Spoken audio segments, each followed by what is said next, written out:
Inspector Lestrade, at once. Your name, sir? Dr. John Watson. Is he expecting you, sir? In a way, I believe he is. Well, I'll tell him you're here, sir.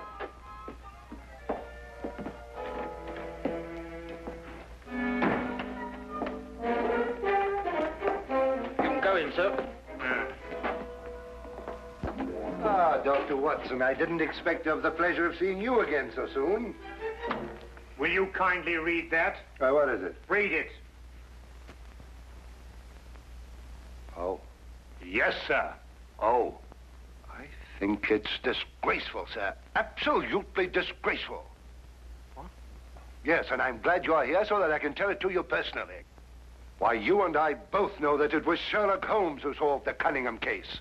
If it wasn't for his brilliance and his persistency, the facts would never have been brought to light. And I think it's scandalous, sir, that the newspapers should have given me all the credit and said so very little about his magnificent achievement. What do you think, Doctor? I absolutely agree with you. Eh? I'm glad you're on my side, Doctor. Why, of course. I'm so glad you take it that way. And what does Holmes think?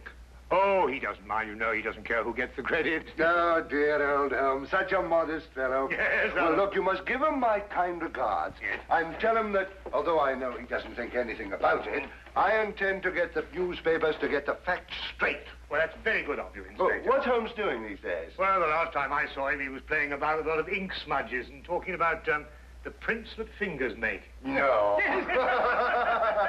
Good old Holmes, always experimenting. Inspector Lestrade, sir. Yes, what is it? There's been a murder reported at the home of Lord Beryl. What, Lord Beryl of the Foreign Office? That's him, sir. I'll be right with you. Excuse me, Doctor. Yes, of course. Lord Beryl. This is going to be a tricky situation to handle, what with the Foreign Office and who knows what else. Yes. Can I be of any assistance? I don't think so, Doctor. Oh, well, perhaps as a medical man. Mind you, I don't know what to expect, but I think you could be of invaluable assistance. Say no more. Here's the address, sir. Your carriage is waiting outside. Oh, thank you very much. Perhaps you'd care to acquaint Sherlock Holmes with what has happened. Well, I don't know. I don't know myself what's happened. As you said, the people involved make this case rather delicate. Perhaps a little suggestion now and then might help facilitate matters. One never knows. Yes, you're so right. Take a message to Mr. Sherlock Holmes of 221 Baker Street. 221B. Yes, of course, 221B Baker Street. Tell him what has happened and drive him to Lord Beryl's residence. Yes, sir. And tell him Dr. John Watson is already there. The flat's the first floor up. Yes, sir. Very good, sir.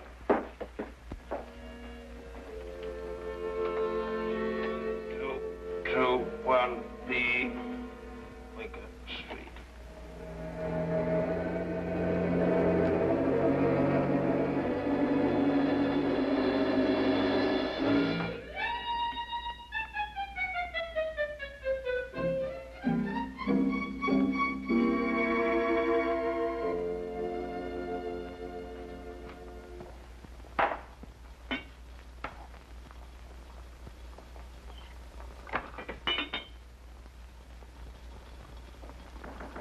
Come in.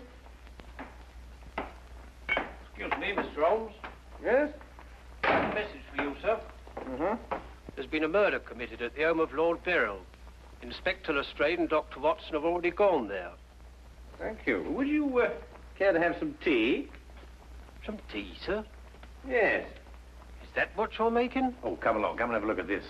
I'm working on an extract from a special series of pygmy poisons. Oh, very interesting, sir. Tea? Well, yes, I don't mind if I do.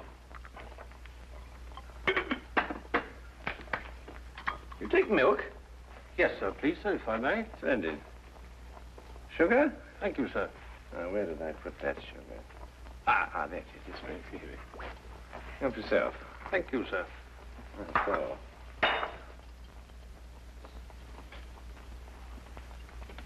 What's this you're doing here, sir? Well, I believe that certain poisons, if taken in the correct doses, can actually have beneficial rather than fatal effects. Now, that's very interesting, sir. Yes, it is, isn't it? What's all this over here, sir? Oh, that? Oh, those are some tropical leaves. They were sent to me by a friend of mine who hunts in that part of the country. The essence, you see, passes through this tube, down here and across the table, and is condensed in that retort there. And what's that stuff in the bottom there? That's lime. That acts as a catalytic agent to combine the essence of the leaves with a dark, tar-like substance, which you can see at the bottom.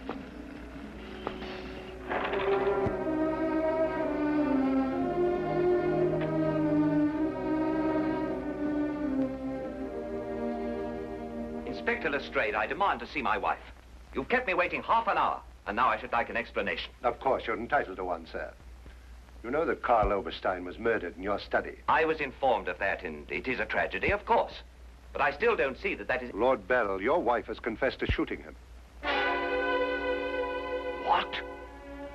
That's why I couldn't allow you to see her. We were taking her statement. What does she say? Apart from the actual confession of murder, she refuses to say anything. You may go in now if you wish, Lord Beryl.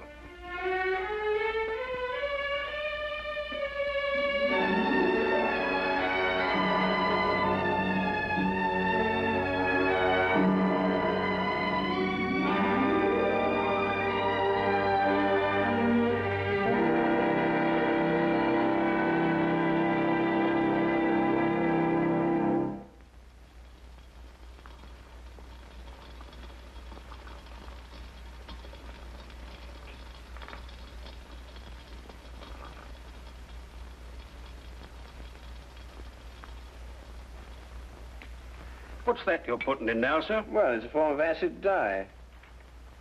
Yeah. That's all right. Oh, where have you two been all the afternoon? Didn't the sergeant tell you?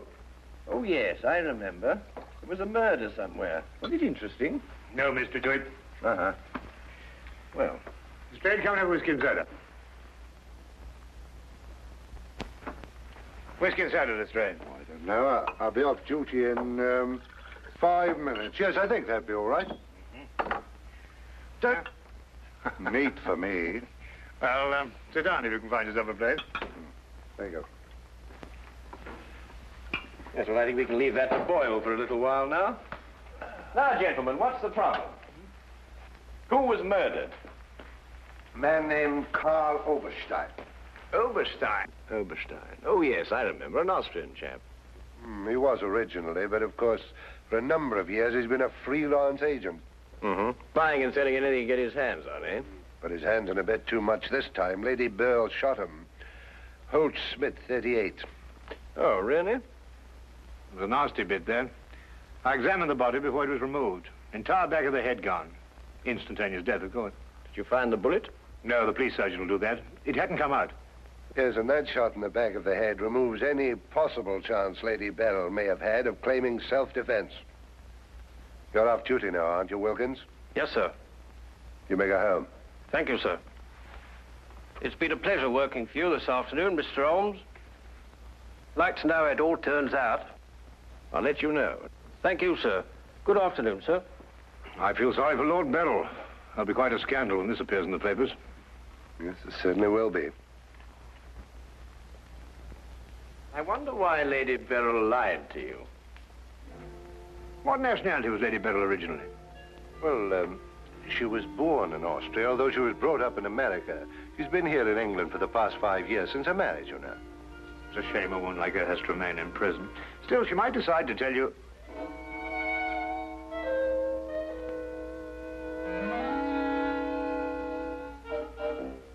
What did you say? I beg your pardon? What did you say just now? I didn't say anything. Oh, yes, you did. You said, I wonder why Lady Beryl lied to you.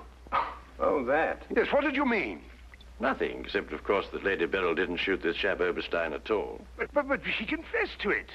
Nonsense. She didn't shoot Oberstein because Oberstein wasn't shot. His head was bashed in with a blunt instrument. The revolver you claim was the murder weapon actually belonged to Oberstein. She found it lying by his side and pretended she'd done it in order to shield her husband. She's no more guilty than you two are. Would you hold that like a good fellow, please? Would you please repeat that? Of course, it's as plain as a... Here, would you mind holding that? Oh, well, it's not plain to me. Well, you told me that Lady Beryl confessed to shooting Oberstein. But Oberstein wasn't shot. Just because you find a man with the back of his head shattered and a gun lying by his side is no reason to assume he's been shot. Thank you. You also assumed that the bullet had lodged in Oberstein's cranium because it hadn't emerged through the front. Now, any student of elementary ballistics knows that the greatest damage to the skull is on the opposite side to which the bullet entered. The point of entry is always clean. But the gun we found was an Austrian gun, and Lady Bell is an Austrian. Now, there's a logical bit of reasoning for you. Would you mind holding that, please? Lady Beryl saw Oberstein lying there and jumped to the same conclusion we did. Well, Lady Beryl's innocent. Then somebody else is guilty. Brilliant! We've got to get back to the premises and re-examine them for clues. You come with us, Holmes. This nonsense can wait. Nonsense? Nonsense. Nonsense? Did you say nonsense? I'll have you know, Inspector Lestrade, that if the law enforcement agencies of this country were an infinitesimal amount more advanced than ancient Neolithic man, I would not have to be doing the basic research work that will in time benefit police bureaus throughout the earth. You may have a point, Mr. Holmes. A point? The only point is human, of which there is a paucity in the halls of our defense of the public. So do you really think so? I certainly do think so. And I'll tell you a few other things, Inspector.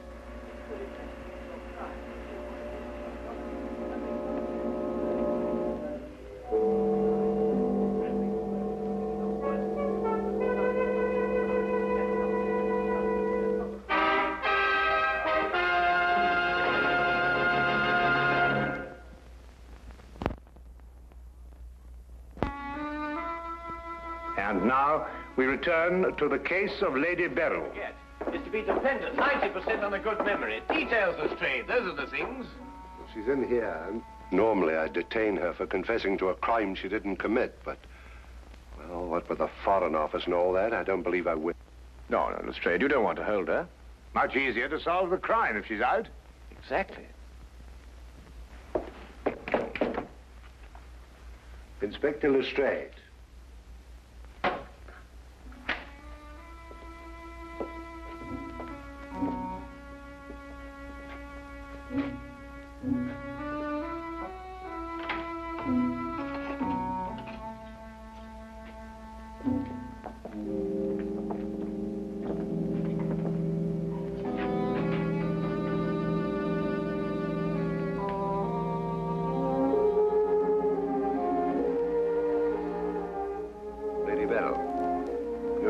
We're releasing you.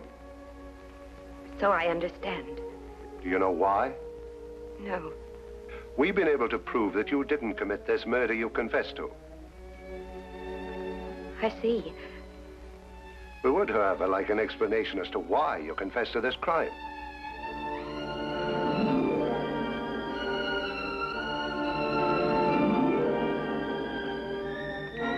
I prefer not to explain my actions, Inspector. You realize, of course, that your actions are in themselves punishable and that we could detain you. I see. You still prefer to make no statement? That is correct. Very well, Lady Beryl. You'll be released as soon as the formalities can be cleared. Thank you. Human beings lie to gain, to cover, or to protect.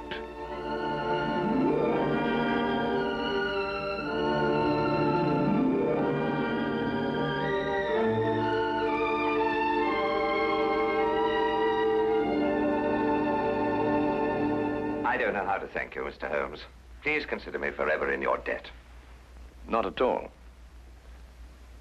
You're in the Foreign Office, aren't you, Lord Beryl? I am. Had you ever met Herr Oberstein before? I had. Exactly when? Last week. For the first time? And the last time. I see. I believe it was his habit to offer large sums of money to men in key positions for the information they may have had in their possession. I believe that was his habit, Mr. Holmes. Thank you.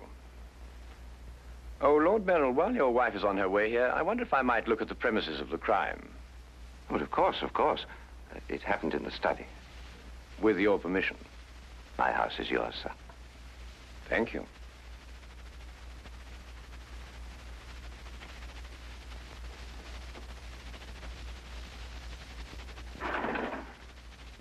Well, now, let me see. Karl Oberstein was lying about there. Of course, it's been removed. Yes, yes, of course. I see you've cleaned everything up with your usual remarkable efficiency, Lestrade. Now, look here, Holmes. I didn't know there was going to be any mystery about this affair. Oberstein's head was here, Holmes, and his feet were there. Thank you, Watson.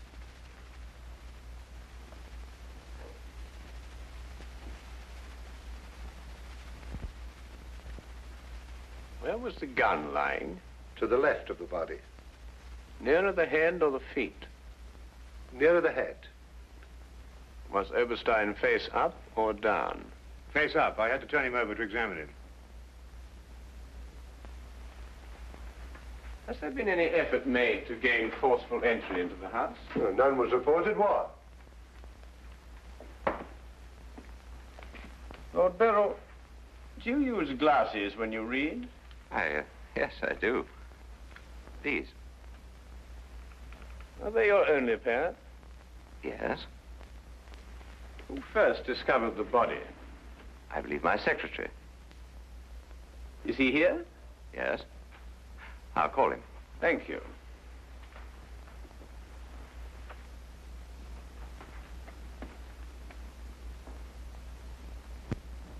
Lestrade, where was Lord Beryl at the time you estimated the crime was committed? He'd been at a meeting with high government officials all day. Oh, good, good. Why did you ask about the glasses, Holmes? It's because Lord Beryl wears glasses when he reads. But Lady Beryl confessed to a crime she didn't commit. What? This is my secretary, Mr. Ross. You've met Inspector Lestrade and Dr. Watson. This gentleman is Mr. Sherlock Holmes. How do you do? I understand it's through your efforts that Lady Beryl was returning home. Partially through my efforts. I wonder if I could impose upon you, Mr. Ross. Of course, sir. Would you mind taking these sheets of paper and roughly outline the position in which you discovered the body? Outline it in scraps of paper. If you would be so kind. Why, of course. What's the purpose of that? How many men have you on the premises, Lestrade? 2 outside. Why? Good, good. I wonder if you'd mind taking them into the garden behind this window and making a thorough search of the premises for a radius of 30 feet. Looking for what? Anything that doesn't belong in a garden. Are you serious, Holmes? Shh. Completely.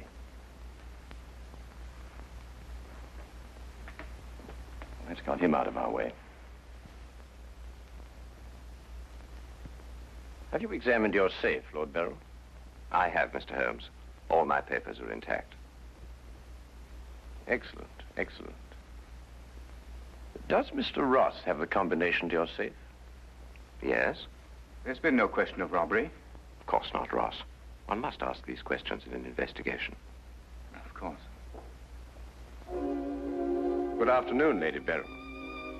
Nina, my darling. How are you? I'm all right, George. Quite all right. You must rest. This experience must have been horrible for you. It's all right. It didn't last long enough to be too difficult. I don't know how, but Holmes has solved the entire thing. Has he really?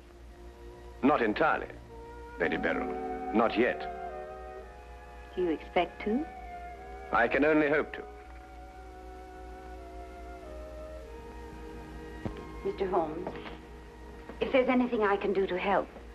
If it would not be too much of an imposition, Lady Beryl, I would like you to retake the position in which Mr. Ross discovered you when he entered the room. Mr. Holmes, my wife has had a harrowing experience. Please consider her nerves at this point. You're forgetting, Lord Beryl, that your wife confessed to a crime she didn't commit. The circumstances are somewhat exceptional. But if Lady Beryl would rather not... It's quite all right, George. Now, let me see.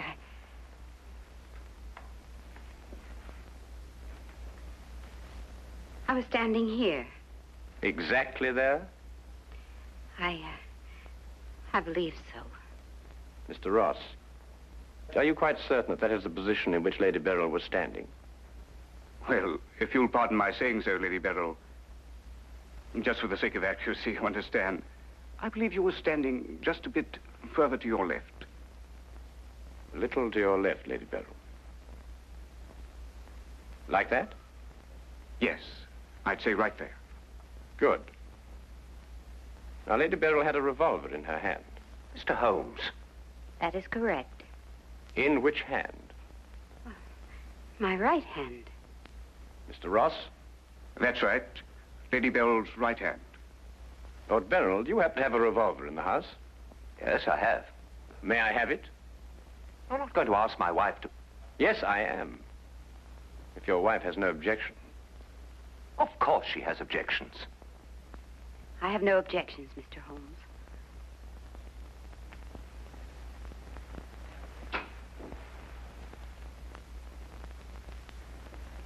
Ah, excellent. A .38 caliber.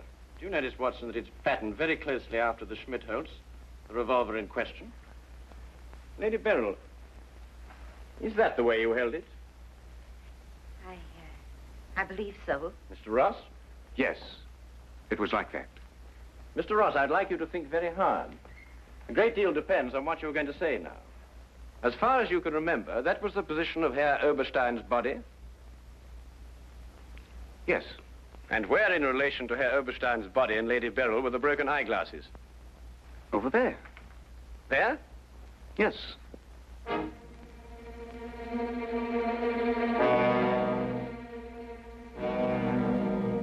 Watson, were there any glasses on the floor when you found the body? Absolutely not. You're positive? Positive. That's right. I didn't know what I was saying. There were no glasses on the floor at all. There weren't any glasses on the floor when you found Lady Beryl bending over the body. But there were when you sent Herr Oberstein crashing to the ground.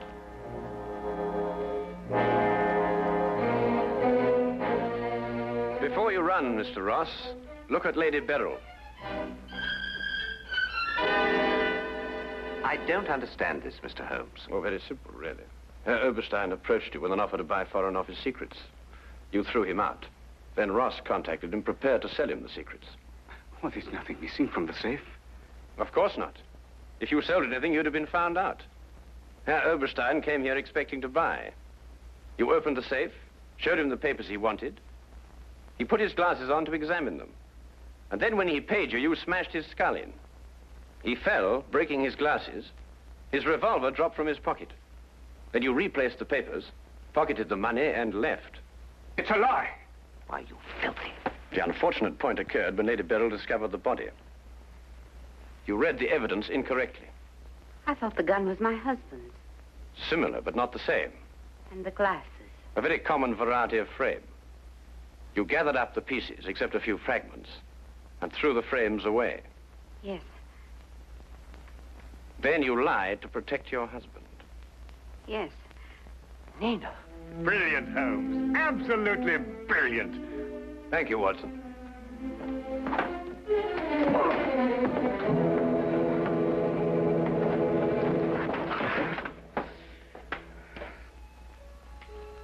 My humble and very grateful thanks, Mr. Holmes. It's been a pleasure to help so brave and noble a woman. I'm still not quite certain what's happened, but I know we shall both be forever indebted to you.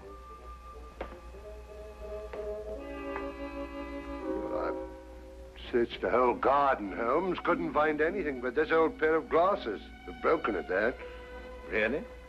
Mr. Holmes has solved the entire case, Inspector. He has? How? By the little things, Lestrade. The little things that one must remember. The little things that make the difference between success and disaster. One must never forget that the difference between... Good heavens. What? What is it, Holmes? I left the gas on under the experiment. All Baker Street will be blown up.